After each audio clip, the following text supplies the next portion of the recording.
Algunos siglos después de que Adán y Eva desobedecieron a Dios y con ellos viniera un castigo por ese pecado para ellos y para toda la descendencia de ellos, se escribe en Génesis 6 que la maldad del ser humano había llegado a un punto extremo.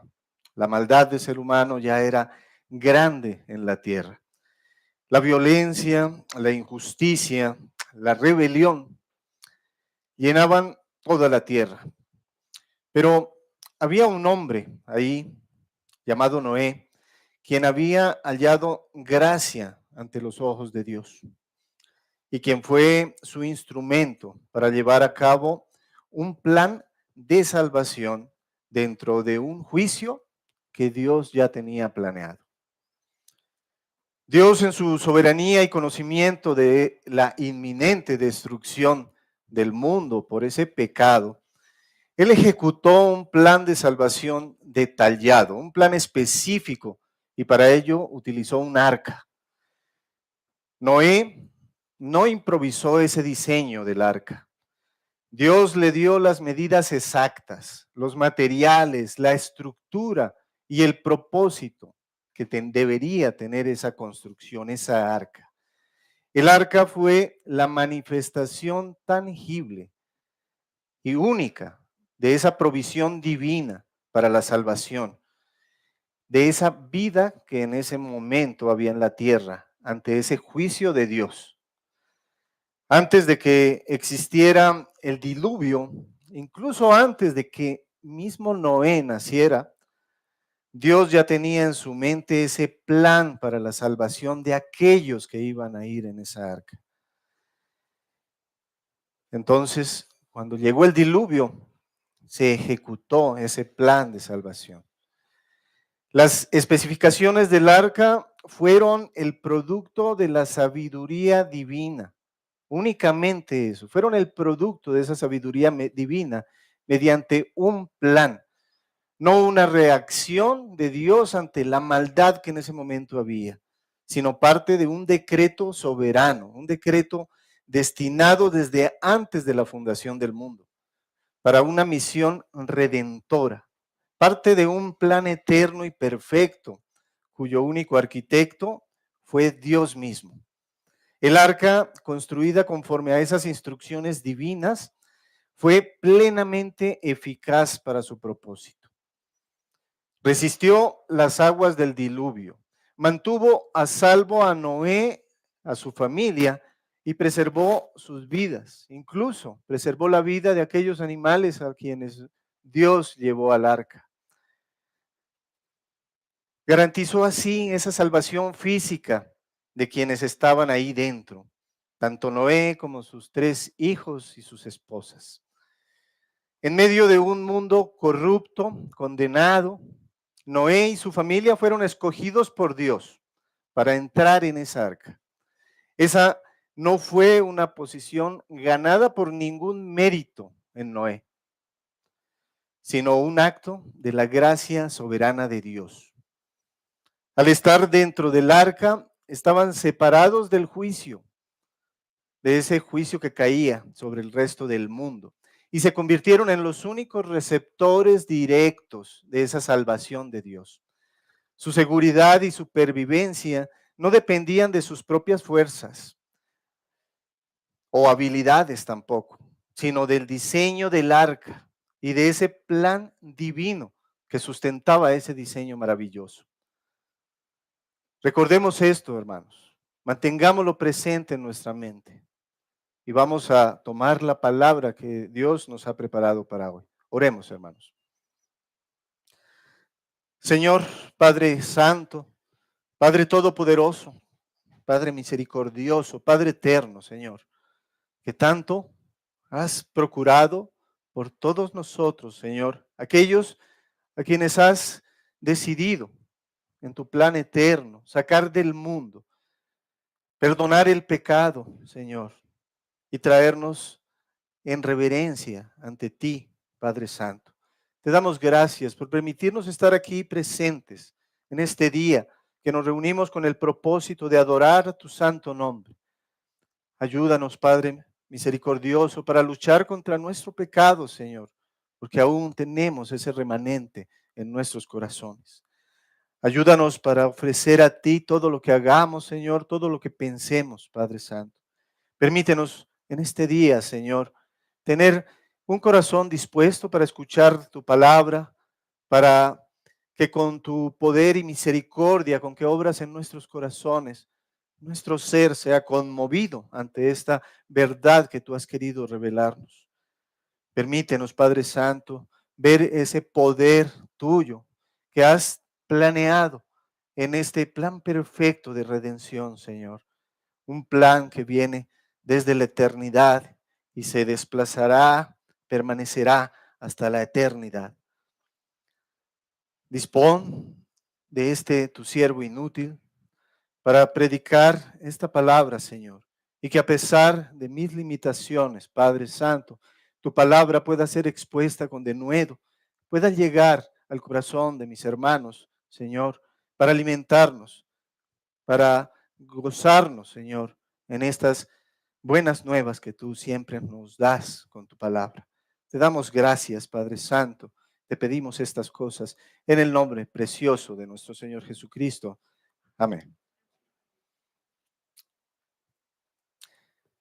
Mis hermanos, al reflexionar sobre la magnitud del amor y la sabiduría de Dios, vemos que su plan de salvación no es un plan emergente, no es una reacción de que Dios haya tomado ante la maldad humana al haberse salido de control.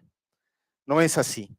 Su plan de salvación es una manifestación de un diseño que ha sido eterno, ha sido un diseño de Dios que ha sido pensado incluso desde antes de la fundación del mundo. Consideremos cómo lo ilustra la historia de Noé y el arca, que antes incluso de la existencia del diluvio, Dios ya tenía un plan detallado y específico para la salvación de aquellos.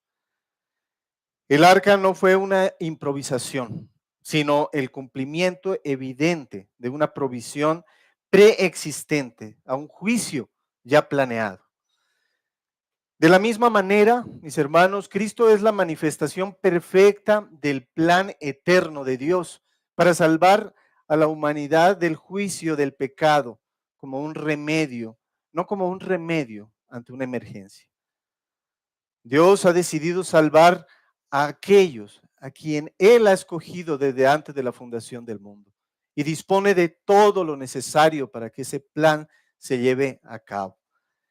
Si nos ubicamos en Primera de Pedro capítulo 1, el cual venimos nosotros estudiando desde hace algún tiempo, vemos a lo largo de sus versículos iniciales que el apóstol nos ha guiado a través de las bases fundamentales de nuestra fe. Desde los versículos 1 al 9 se ha establecido el fundamento del Evangelio. De los versículos 10 al 12 se ha revelado el privilegio inmenso de recibir estas verdades. Posteriormente, en los versículos 13 a 17, nos han exhortado a vivir una vida de santidad, anclada en el conocimiento de la verdad, esa verdad revelada y en el ejemplo de un Dios santo. Finalmente, los versículos 18 y 19 nos presentan el motivo único e irreemplazable para conducirnos con temor reverente mientras aún nos encontremos en este mundo. Es incalculable el costo de nuestra redención, como lo hemos visto en esos versículos 18 y 19. Ese costo fue el sacrificio y la muerte de nuestro Señor Jesucristo como un cordero sin mancha y sin contaminación. Hoy, mis hermanos, en los versículos 20 y 21 que conforman nuestro pasaje de esta palabra de hoy, Dios nos revela que la manifestación de Cristo, es decir, esa encarnación, esa vida, ese ministerio, esa muerte y esa resurrección, no fue el fruto de un plan eventual o de una situación que hubiera sido fuera del control de Dios, Por el contrario, es el cumplimiento de un plan eterno de redención, un plan diseñado por Dios desde antes de la fundación del mundo. Comprender esta verdad fundamental debe cimentar poderosamente nuestra fe, hermanos, esa esperanza exclusivamente en Dios, confiando en su deseo santo, en su poder total, manifestando al resucitar a nuestro Señor Jesucristo de entre los muertos y darle esa gloria, asegurando así esa eficacia de nuestra redención y proveyendo de una base inquebrantable, hermanos, para nuestra fe. Leamos nuestro pasaje de hoy en Primera de Pedro, capítulo 1, versículos 20 y 21, por favor. Pero vamos a iniciar desde el versículo 17 para tener el contexto más cercano.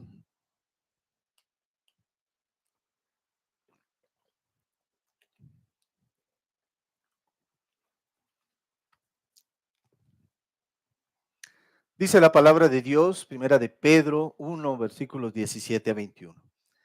Y si invocáis por Padre a aquel que sin acepción de personas juzga según la obra de cada uno, conducíos en temor todo el tiempo de vuestra peregrinación, sabiendo que fuisteis rescatados de vuestra vana manera de vivir, la cual recibisteis de vuestros padres, no con cosas corruptibles como oro o plata, sino con la sangre preciosa de Cristo, como de un cordero sin mancha y sin contaminación, ya destinado desde antes de la fundación del mundo, pero manifestado en los postreros tiempos por amor de vosotros, y mediante el cual creéis en Dios, quien le resucitó de los muertos y le ha dado gloria, para que vuestra fe y esperanza sean en Dios.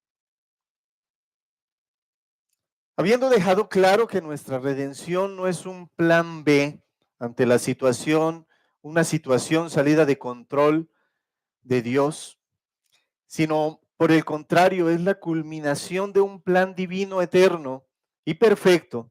Es muy importante, hermanos, que profundicemos en las riquezas de esta gran verdad.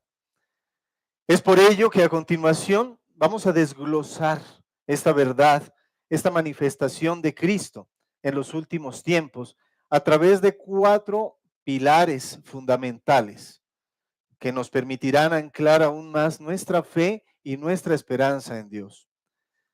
Primero, consideraremos a Cristo como destinado por Dios desde la eternidad. Luego vamos a explorar en nuestro segundo punto nuestro privilegio en Cristo. En tercer lugar, vamos a afirmar esa base segura que son la resurrección y la gloria de Cristo. Y finalmente, hermanos, vamos a concluir con la fe y la esperanza transformadoras que brotan de estas realidades. Vayamos pues, hermanos, a nuestro primer punto entonces. Cristo destinado desde la eternidad.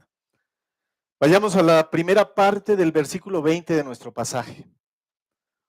Hablando de la sangre preciosa de Cristo, como de un cordero sin mancha y sin contaminación, primera de Pedro 1, 20, en la primera parte, dice de ese cordero sin mancha y sin contaminación, que era ya destinado desde antes de la fundación del mundo. Ya destinado desde antes de la fundación del mundo. Hermanos, desde la eternidad pasada, nuestro Dios Trino determinó la venida de Cristo como una parte esencial de ese propósito redentor. El apóstol el apóstol Pedro nos afirma en Primera de Pedro 1:20 lo siguiente: ya destinado desde antes de la fundación del mundo, pero manifestado en los postreros tiempos por amor a vosotros. Esta es una declaración poderosa que implica esa encarnación, el sacrificio y la resurrección de nuestro Señor Jesucristo. No surgieron estas de una respuesta imprevista a un fracaso de la raza humana, sino que constituyen esa ejecución de ese plan antiguo y perfecto. Imaginemos, hermanos, un arquitecto de gran renombre mundial, que mucho antes de que existiera una ciudad o incluso el terreno mismo donde él la construiría, él ya tenía en su mente un diseño completo, un diseño detallado de lo que sería esa estructura que era la más importante en toda la historia. Cada viga, cada columna, cada adorno de esta estructura majestuosa eh, fue diseñado por él desde mucho tiempo antes y lo traía en su mente en ese diseño tan importante.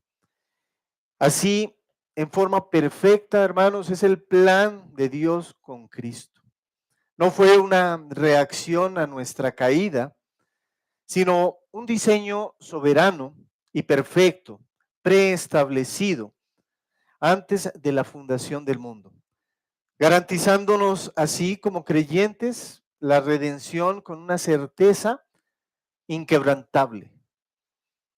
De esta manera, al comprender que Cristo es el centro de un plan divino, concebido desde antes de la eternidad, nosotros podemos apreciar con mayor profundidad la intención y el propósito que Dios tuvo y que ha revelado a lo largo de la historia. A continuación, consideremos algunos puntos clave que respaldan y desarrollan esta verdad fundamental, mostrando cómo esa preeminencia de Cristo se manifiesta en cada aspecto de ese plan redentor de Dios. Primero, Cristo preexiste y es señalado desde la eternidad. La naturaleza eterna de Cristo, su preexistencia desde antes de la creación misma, muestra esa profundidad del amor y la sabiduría de Dios. El Hijo Eterno ya estaba destinado desde antes de la fundación del mundo, aguardando el momento perfecto para manifestarse, para encarnar y ocupar ese lugar redentor de la historia. Es por esto que Juan 1, versículos 1 al 3, hablando de Cristo, nos dice lo siguiente. En el principio, Cristo era el Verbo, y el Verbo era con Dios, y el Verbo era Dios. Este era en el principio con Dios. Todas las cosas por Él fueron hechas, y sin Él nada de lo que ha sido hecho fue hecho. Y luego en Juan 1:14 nos dice lo siguiente, y aquel Verbo fue hecho carne y habitó entre nosotros, y vimos su gloria, gloria como del unigénito del Padre, lleno de gracia y de verdad. No hay azar en la salvación. Nada en ese plan divino de Dios está al azar.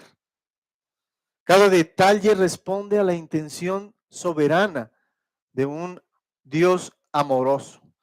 La revelación progresiva de Cristo a lo largo del Antiguo Testamento anuncia la promesa de uno que vendría a restaurar la comunión perdida, a completar ese sacrificio definitivo y a abrir el acceso permanente a la vida con Dios.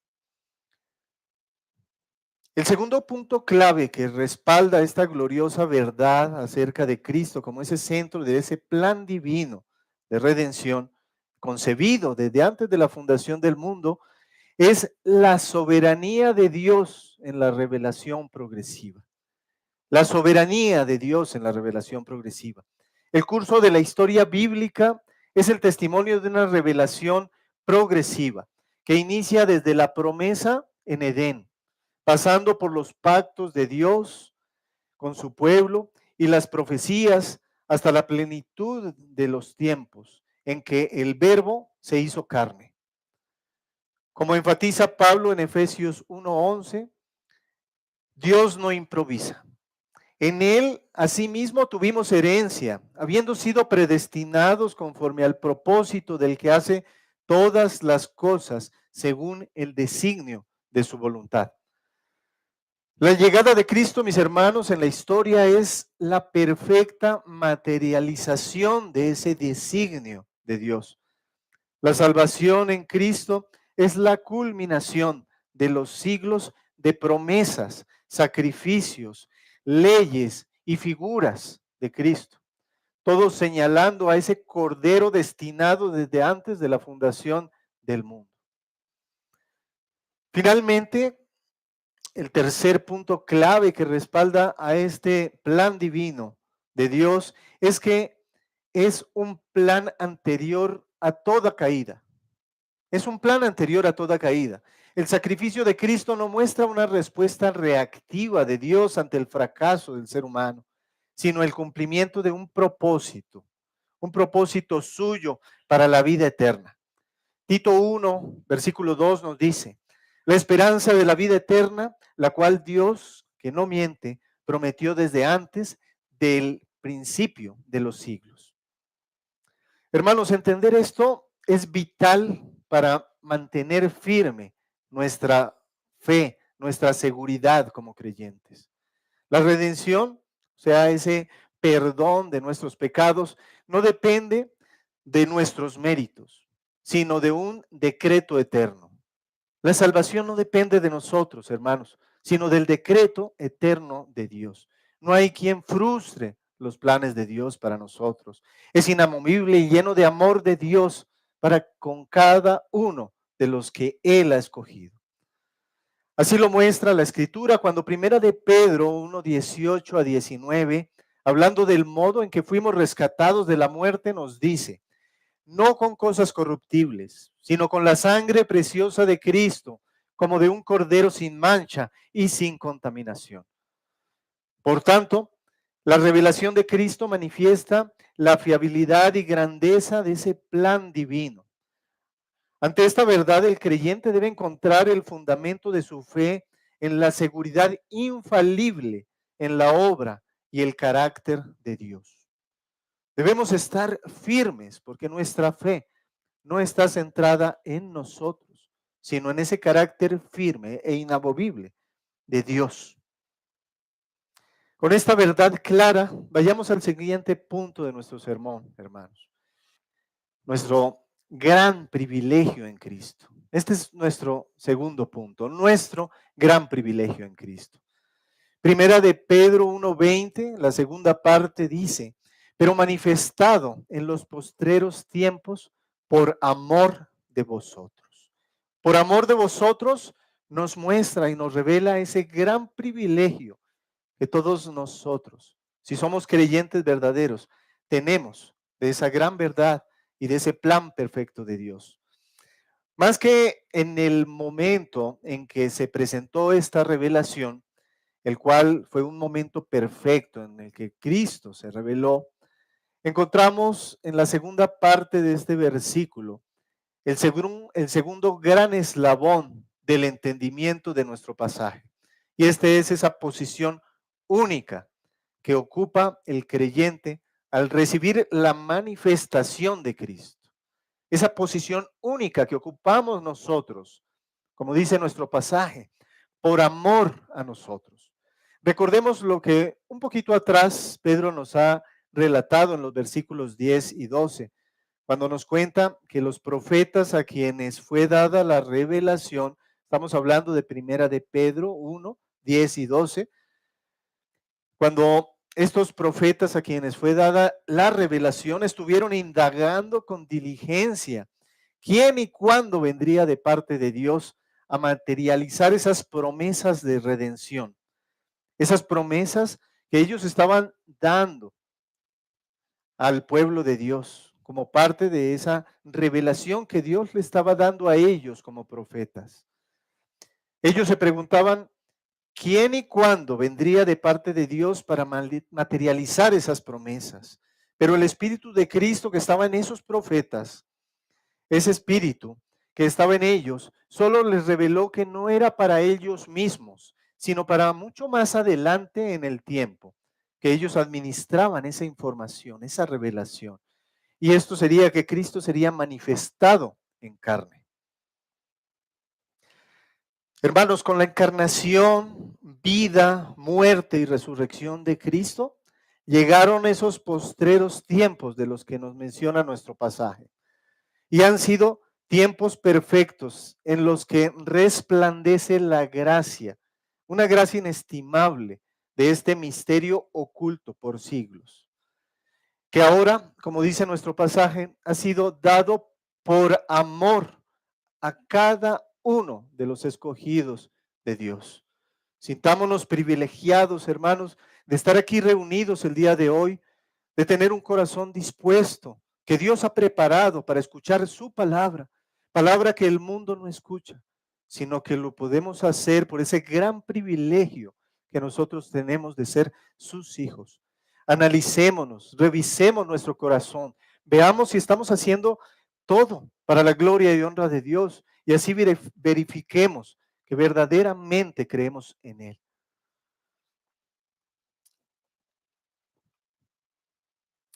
Esa gracia, hermanos, que ha sido dada a cada uno de los creyentes.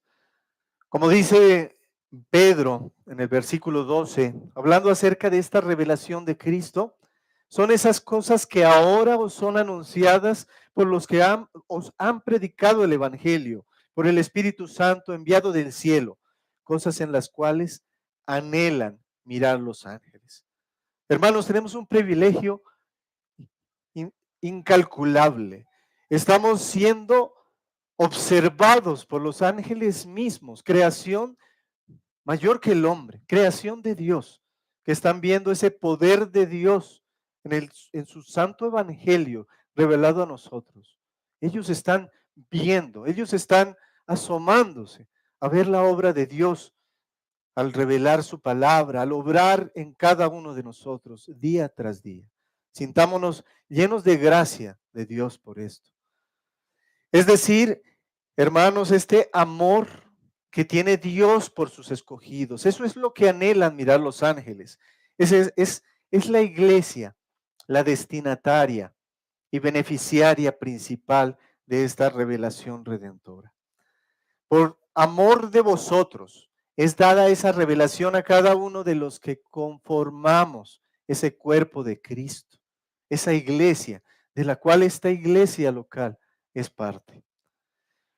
Cuando afirma Pedro que Cristo fue manifestado en los posteriores tiempos por amor de vosotros, está en Primera de Pedro, segunda parte del versículo 20, subraya que la redención no es un hecho universal, sino una gracia amorosa y particular dirigida solamente a los creyentes.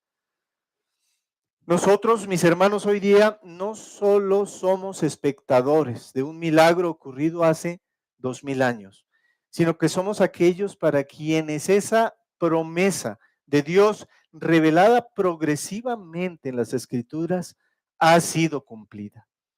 Sintámonos ese cumplimiento de la promesa de Dios.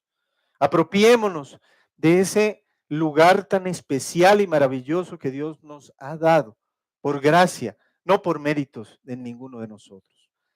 La fe salvadora de la que habla Pedro en el versículo 5 de este capítulo 1, cuando dice que el creyente es guardado por el poder de Dios mediante la fe, surge por tanto no de la filosofía ni de la tradición, sino únicamente por medio de ese golpe poderoso de la gracia de Dios que nos ha dado frontalmente a nosotros, por medio de su revelación.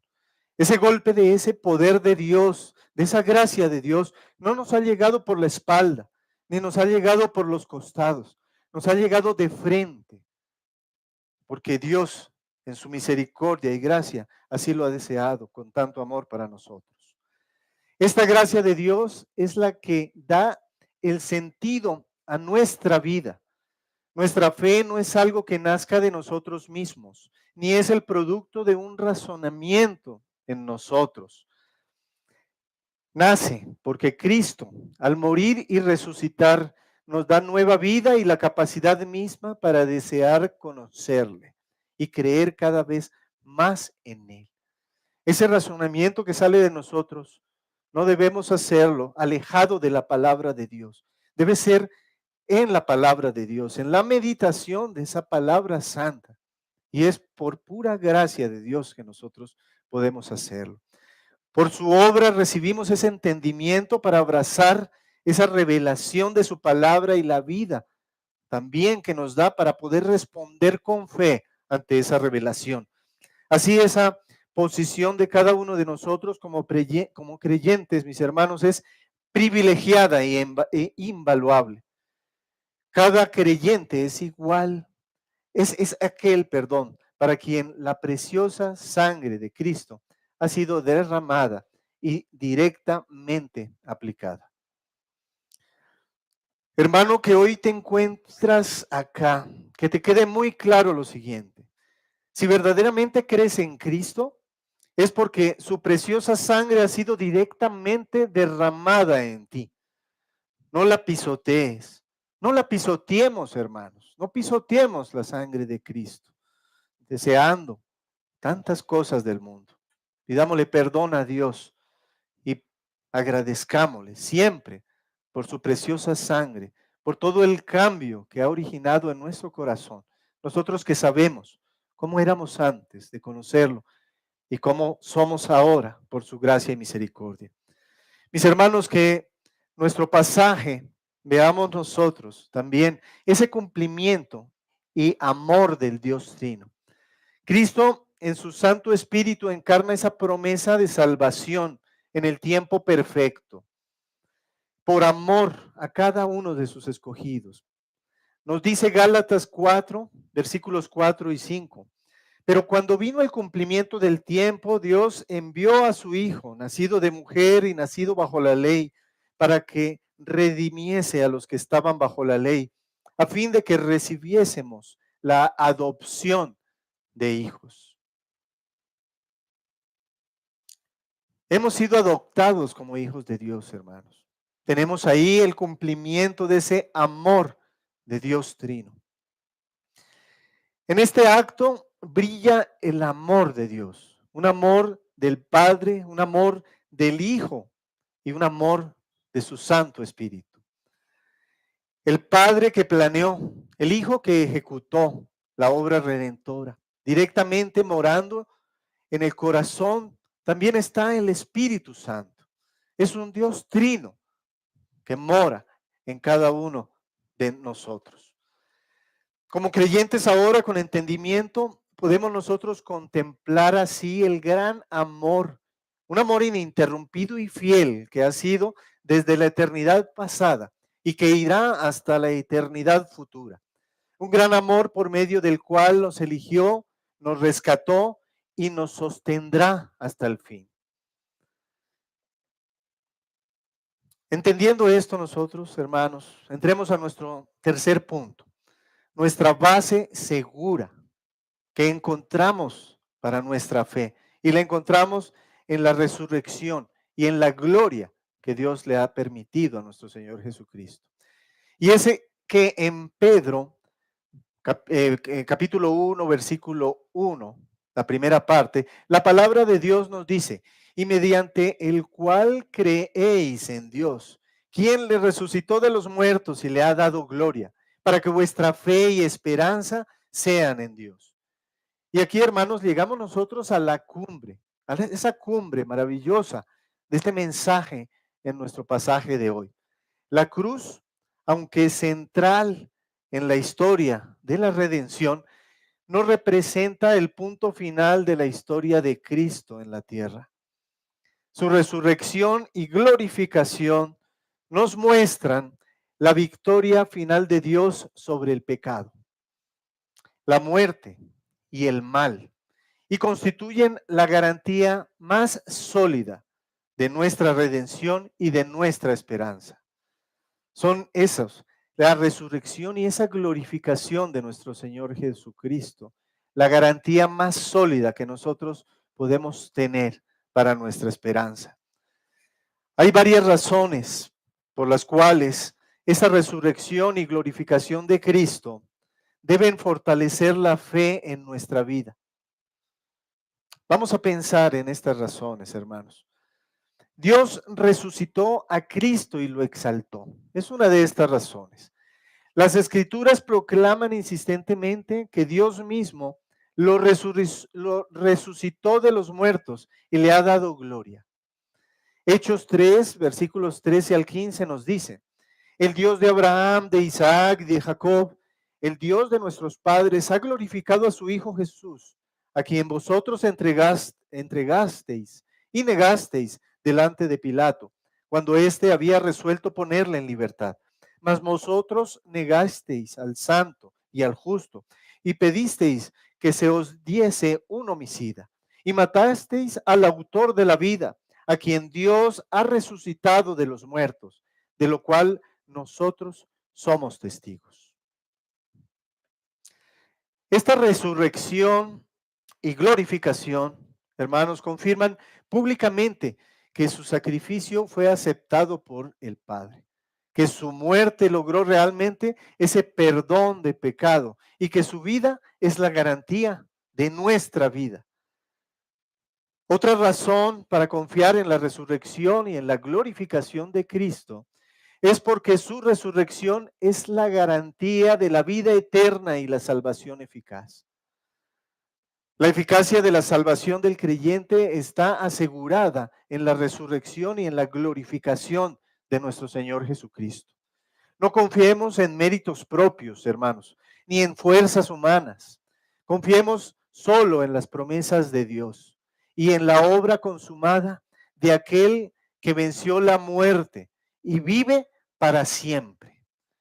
Lo que Dios prometió desde su primera revelación en el Evangelio, que encontramos en Génesis 3:15, cuando promete un descendiente a la mujer que aplastaría la cabeza de la serpiente, lo ha cumplido plenamente ya Dios y lo ha cumplido en Cristo. El poder de Dios que lo resucitó, mediante ese poder, hermanos, Él ha dado vida eterna a cada uno de nosotros junto con Él. Dice Primera de Pedro 1:3, el Padre nos hizo renacer para una esperanza viva por la resurrección de Jesucristo de los muertos. Sabemos, hermanos, que así como Cristo resucitó, nosotros participamos de la vida y de su victoria. Esto nos da esa seguridad para el fin de los tiempos. No esperamos la glorificación como la posibilidad, sino como la certeza, una certeza basada en esa obra consumada de Cristo. Y finalmente, nuestra confianza debe estar plena al meditar en ese estado actual de nuestro Señor Jesucristo. Cristo es cabeza glorificada, es el pastor y es el Señor de cada uno de nosotros. Nuestro Señor exaltado, sentado a la diestra del Padre, muestra la gloria reservada para ese Mesías prometido. Él ejerce autoridad suprema sobre todo principado y sobre todo dominio. Es en esta glorificación, mis hermanos, donde encontramos nosotros la razón por la cual nuestra confianza no va a ser movida por nada. Ya no tenemos un Salvador crucificado y enterrado, sino un Cristo resucitado y glorificado, intercediendo e impartiendo vida eterna a todos los que se acercan a Dios por medio de Él. Estas razones nos deben llevar a nuestro siguiente punto, hermanos. Esa fe y esa esperanza transformada en cada uno de nosotros. Y es que no basta el considerar esa obra de Cristo como mero conocimiento teológico. Su manifestación, su resurrección y su glorificación deben producir efectos evidentes en cada uno de nosotros. La finalidad de toda esta obra divina es que vuestra fe y esperanza sean en Dios, como dice Primera de Pedro 1:21 en la segunda parte. Este es el propósito, que nuestra confianza ya no está dividida entre Dios y entre el mundo, sino reposando íntegramente en la roca, una roca inamovible de su amor y su fidelidad. Nuestra fe y esperanza deben estar firmemente puestas en Dios, hermanos. El creyente, al contemplar la soberanía y el amor de Dios evidenciados en Cristo, puede depositar su fe y su esperanza solamente en Él. Como nos lo indica el apóstol en Primera de Pedro 1:3, cuando nos dice: bendito el Dios y Padre de nuestro Señor Jesucristo, que según su grande misericordia nos hizo renacer para una esperanza viva y por la resurrección de Jesucristo de los muertos. Bendito el Dios y Padre que nos hizo renacer por la resurrección de Jesucristo. No hay nada que pueda remover el plan de Dios, hermanos. En Él debemos tener esa seguridad plena de nuestra redención. No pone una seguridad en las circunstancias, ni en las obras, ni en emociones cambiantes del ser humano, el apóstol aquí en este pasaje, sino en el Dios que actúa y cumple todo lo que promete. Hermanos, la fe verdadera es confianza que descansa en lo que Dios ha hecho y lo que seguirá haciendo.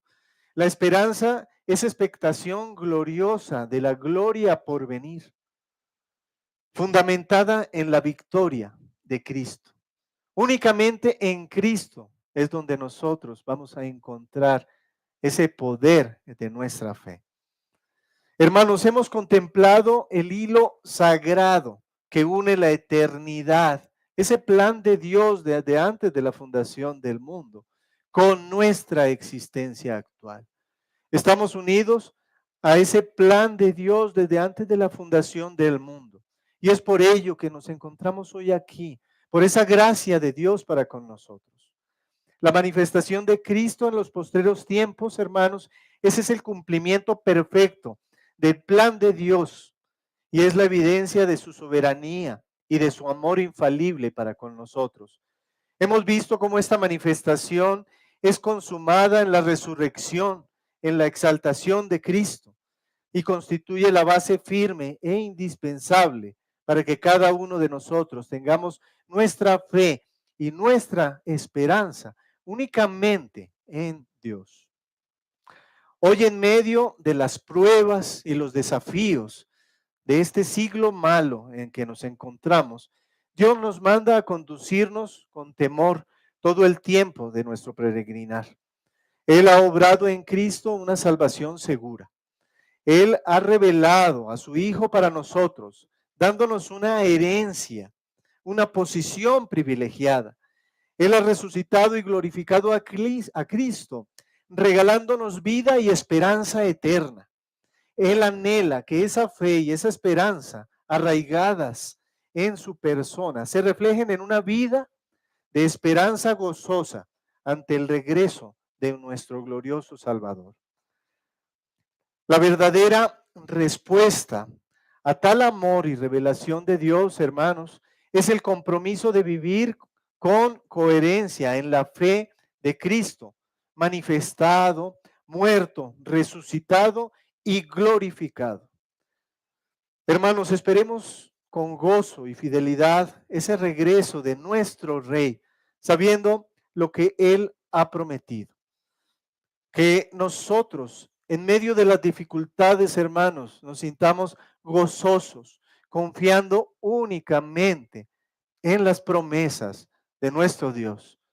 Promesas que han sido deseadas y planeadas por Dios desde antes de la fundación del mundo, que han sido materializadas, que han sido encarnadas por nuestro Señor Jesucristo en su venida al mundo y que son ejecutadas por esa obra del Santo Espíritu de Dios morando en el corazón de cada uno de sus escogidos.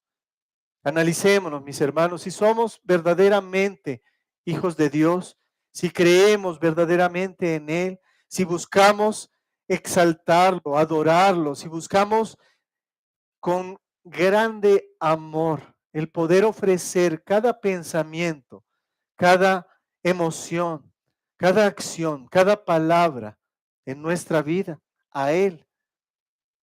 Démosle gracias a Él por todo aquello que nos ha permitido. Mi amigo, mi hermano, si has podido escuchar este mensaje y ha causado inquietud en tu corazón, ven a Cristo, cúbrete con su sangre derramada en la cruz y gózate en su resurrección y gloria eterna. El plan eterno de Dios para la redención, mis hermanos, es perfecto. A Él sea la gloria por los siglos de los siglos. Amén. Oremos.